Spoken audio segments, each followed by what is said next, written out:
च्या आजच्या भागात तुम्हा सर्वांचं स्वागत। मंडळी, आज आपण काहीतरी नवीन करूयात। मी तुम्हाला एक पझल देतो, त्या पझलमध्ये त्या कांचन नावाच्या मुलीने काय करायला पाहिजे असे तुम्हाला वाटते ते तुम्ही कमेंटमध्ये जरूर लिहा। कांचन नावाची एक मुलगी आहे, तिला मॅथमॅटिक्स नावाचा विषय खूपच अवघड जातो। मॅथमॅटिक्सचे प्रॉब्लेम सॉल्व्ह करत असताना तिची भांबेरी उडते आणि मग ती बऱ्याचदा फेल होत असते।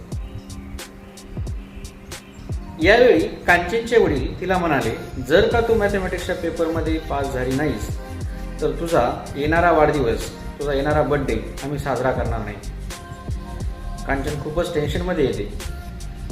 काही दिवसानंतर ज्यावेळेस ती कॉरिडॉरमध्ये जात असते त्यावेळी स्कूलच्या कॉरिडॉरमध्ये तिच्या मॅथमॅटिक्सच्या टीचरकडून एक चिठ्ठी पडली, एक कागद पडला असं तिला आढळते।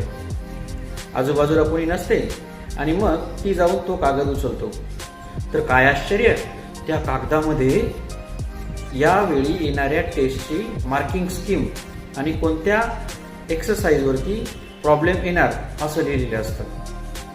कांचन हळूच तो कागद उचलते, खिशात टाकते आणि उघडून बघितल्यानंतर तिच्या लक्षात येतं की अरे, ही तर मार्किंग स्कीम आहे।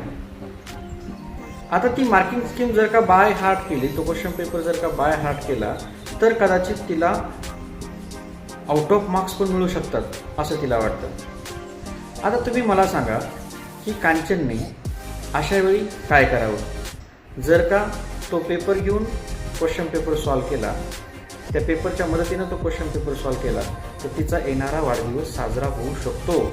मात्र जर का नाही केला तर नेहमीप्रमाणे ती यावेळीही मॅथमॅटिक्सच्या पेपरमध्ये फेल होऊ शकते।